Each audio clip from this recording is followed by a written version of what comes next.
Tema për cilën do të diskutojmë sot është energjia ripërtërishme, është një nga shtyllat kyçe të këtë pjesës së energjisë në agjendën e Gjelbërt, që është edhe shtylla e parë e dekarbonizimit.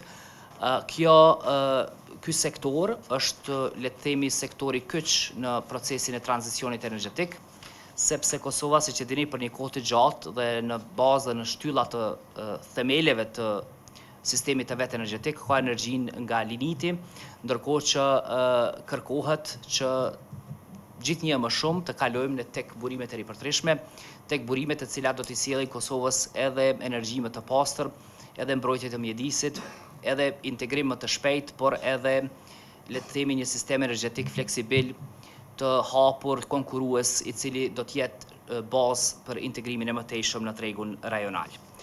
Në vitin 2024, Kosova i ka pas 281 MW në operim, edhe sot është në proces mi shtu edhe rreth 70 MW kapacitet tjetër, mirë po ato ende nuk janë shumë punë.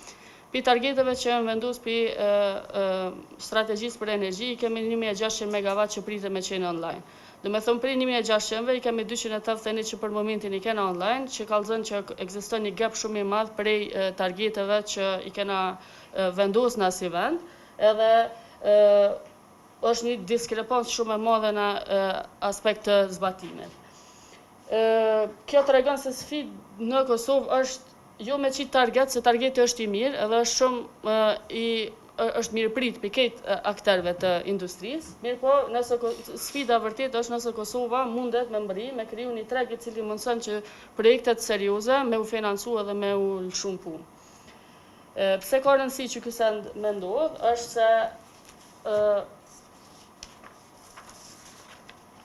sistemi jonë është hala shumë i varur për gjenerimet në linjet. Edhe në kohën kur Kosova varet shumë prej importet, ose presion gjatë dimrit, përvarësisht për mënyrës që harxhon energji, ka kufizime të rjetit, kufizime teknike, edhe ka nevojë në rritje për dekarbonizim të tregut, që i bën të do të me kriju një sistem i cili ka me i tackle këto probleme. Energjia ripërtërishme është një zgjidhje, edhe që tha dhe Dardani më herët, një pillars shtyllave kryesore, të cilat i adresojnë se cilën për qëtën e sfidave që tregu jonë përballet me to. Por kapacitetet e reja nuk zhvilluan në shkollë të madhe, veç pëse ekziston orë me diell, ose ka resurse të erës, mirë po, apo nëse ka mbështetje politike. Ka edhe do faktorë tjerë që do të mi marë parasysh për me mujtë mi mbri qëto kapacitete. E kjo është kur ka kapital financiar i cili implementohet në Kosovë, vjen edhe implementohet në projekte të tilla. Që ky kapital ka me ardhur veç në rastet kur investitorët kanë me pas qartë këtë procesin e zhvillimit të një projektit. Prej tokës deri te leje, çosja në rrjet, modelin e qysh kanë me fitu për çatëve projekteve, mi pas kontratat e qarta, financimi i kryen, edhe janë të identifikuar rreziqet e ndërtimit që vijnë. Prandaj që kjo reformë në aspekt të nivelit investues, nuk është vetë çështja e investitorëve, por paraqet një çështje kombëtare të kapacitetit tonë për me implementu projekte të tilla. Që kjo është një pak a shumë kontekste në të cilën Kosova gjendet. Kjo tregon që është shumë i varur nga prodhimi që bëhet prej termocentraleve. Për vitin 2025 çdo dana janë, që tregon që 88.6% janë prodhu prej termocentraleve, ndërsa për burimeve të ripërtërishme i kemi 11.4%. Kjo është e rëndësishme se nuk është veç sfidë e Kosovës që ky bilanci vjetor i energjisë, po edhe sistemi mundet më do ki balancum, kështu kur t'i këshyr numrat, sa prodhohet edhe sa konsumohet. Mirë, po kur ndodh ky prodhim, kur ndodh ky konsum, kur ka kërkesë shumë më të madhe dimërore, do me thënë aspektin kur operacional të kur ndodhin të dy projektene, edhe prodhimi edhe konsumi, kur ka ndërprirje, kur ka orë me kërkesë shumë të madhe të energjisë, këto ketë janë sfidat të cilat qëta numra nuk i qisin. Edhe tani janë sfidat të cilat pjesëmarrësit në qëtë sektor duhen me u marrë me to. Një për sfidave që për shembull mundemi me vrejtë, i kena 1 terawatt orë humbje veç në distribucion. Vjetore janë këto. Qëto ishin duf diko 800 megawatt solare mu prodhu, vish për me mbulu qëto humbje. Do me thonë gjysa e targeteve që na i kena të vendusëra, ishe nduft me u realizu edhe na me zvoglu veç të humbje. E tani me mbri me adresu nevojat e tjera që i ka tregu jonë. Prandaj që ky zhvillim i energjisë ripërtëreshme duhet me ndodhë së bashku, jo veç me instalu kapacitetet të reja, po duhet me u bë edhe përforcime të rrjetit, edhe sistemet baterive, edhe mekanizma tjerë të bilancimit edhe të zhvillimit të tregut për me mujt me mbrina me një pikë e cila është doable në qatë aspekt. Që kjo kallëzën që gepi i një që diskutova dhe ma herët, që i vjen me qitë tempo, na ishëm duft prej si vjeqit, për çdo vjet ka 260 megawatt në vetë me i bo, për me i mri qëto targete.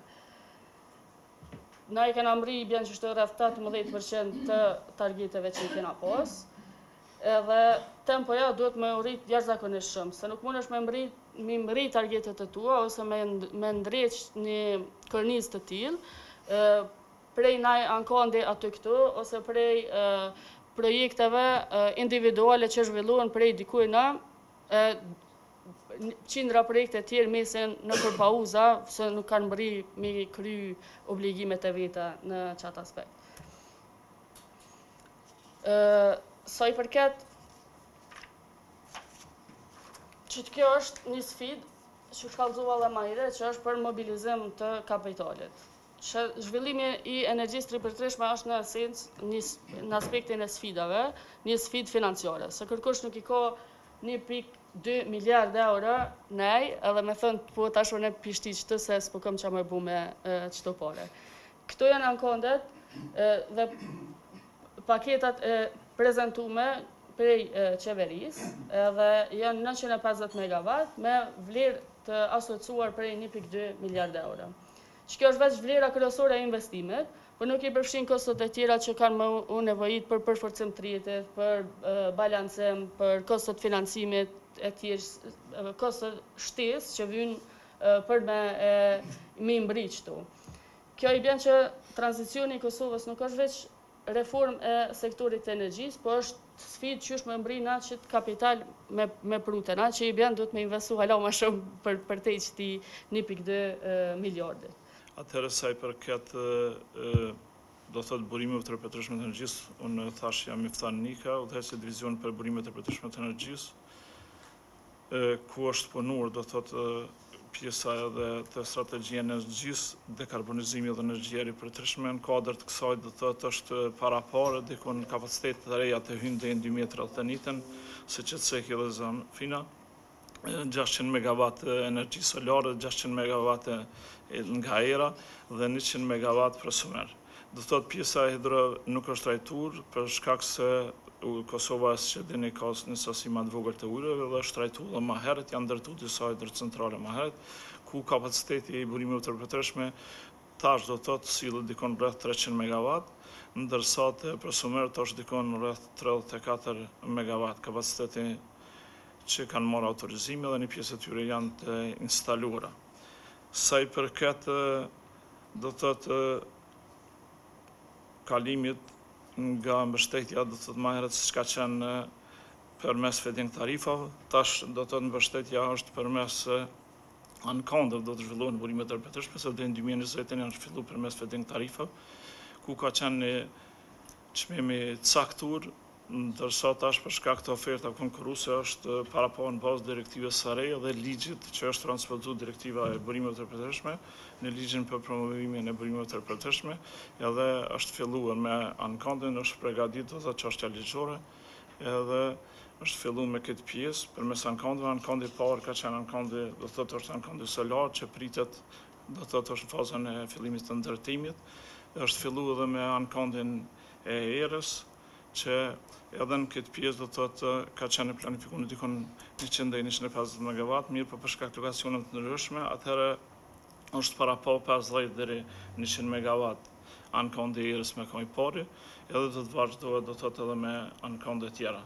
Do thotë në farë forme strategjia energjisë aspekti ligjor është i përgatitur për investimin në pjesën e burimeve të përjetshme. Siç e dini edhe më herët, do thotë burimet e përjetshme janë trajtuar përmes ligjit të energjisë elektrike, rregullatorit, ndërsa tash trajtohet kryesisht vetëm përmes ligjit për promovimin e burimeve të përjetshme. Ndërsa aspektin e lejeve, do thotë edhe procedurat të aplikimit është një udhëzuesi A dhe një Z ku paraqet gjithë procedurën se si me aplikue edhe në cilat institucione çfarë leje merresh. Për shembull, po marrim shembull të lejet për vetë konsum, do thotë për kapacitetin për familjar, do thotë deri në 7 kW, ndërsa për biznese lejohet mbi 7 kW. Është punu edhe në drejtim të qartësimit procedura, për shembull të kapacitetet për instalues, do thotë për familjar, vetë konsum, është hik edhe leja komunale, do të thotë nuk kërkohet leje komunale, kërkon vetëm procedura tjera të cilat janë bazë të rregullores për vetë konsum. Ndërsa për kapacitetet më të mëdha, do të thotë deri në 10 MW, siç e dini, do të thotë lejen për ndërtim merren në nivelet komunale, ndërsa në kapacitetin mbi 10 MW, kapacitetin instaluar, atëherë merren në Ministrinë e Mjedisit dhe Planifikimit Vendimor.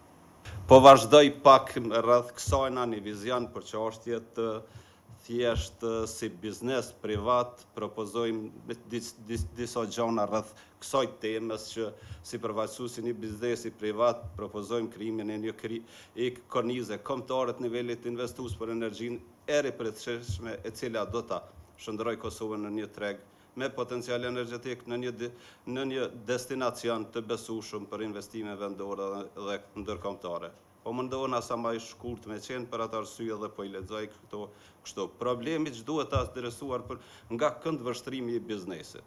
Sot sfida kryesore nuk është vetëm mungesa e interesimit të investitorëve apo e burimeve natyrore që ekzistojnë në Kosovë, por pasiguria rregullatore, kozgjata procedurave të lejeve, mungesa e qartësisë për kapacitetet e rrjetit, vështirësia për sigurimin e kontratave afatgjate të shitjes së energjisë, kosta e lartë e kapitalit për shkak të rrezikut të perceptuar.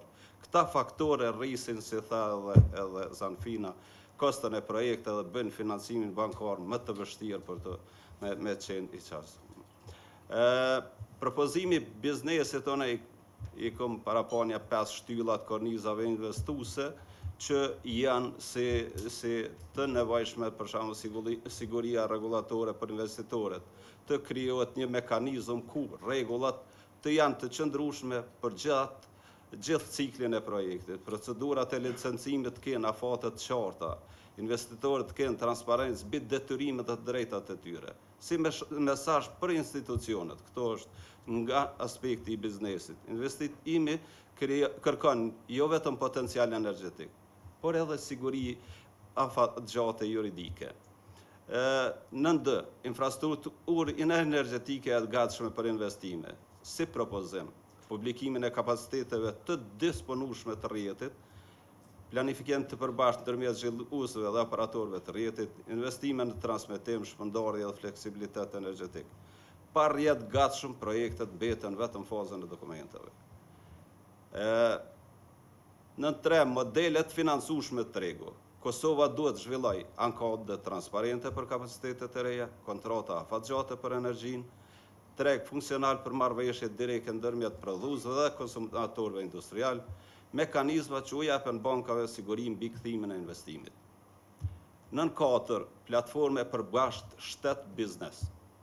Të krijohet një këshill kombëtar, propozim është kjo, për investimet e energjisë së ripërtërshme ku marrin pjesë institucionet publike, investitorët, bankat, operatorët energjetik, partnerët ndërkombëtar. Detyrë e këtij këshilli: identifikimi i pengesave, koordinimi i reformave, monitorimi i projekteve strategjike. Nën 5, mobilizimi i financimit. Biznesi kërkon krijimin e instrumenteve që ulin rrezikun financiar, bashkëpunime me bankat zhvillimore, fonde në tranzicion energjetike, financim të gjelbër. Qëllimi është që projektet në Kosovë të financohen me kushtet ngjashme me tregjet evropiane. Si mesazh përfundimtar nga perspektiva e biznesit. Kosova tashmë ka përcaktuar drejtimin strategjik për energjinë e ripërtëreshme 2022-2031, përmes politikave kombëtare dhe angazhimeve ndërkombëtare. Sektori privat nuk kërkon privilegje, por një treg të drejtë, transparent dhe të parashikueshëm. Në aspektin do më thonë tashëm, është krijimi një kornizë investuese që bën që drejtimi të jetë i zbatueshëm në praktik, duke mundësuar që kapitali privat të kontribuojë në sigurinë energjetike, zhvillimin ekonomik dhe tranzicionin e gjelbër të vendit. Po të kishëm pas një takim me qeverinë, si biznese, edhe me bankat ose donatorët, kërkesa kryesore do të ishte korniza investime në energjinë e rinovueshme të Kosovës propozim për sektorin privat. Jo si ankesë e biznesit, por si ofertë e bashkëpunimit.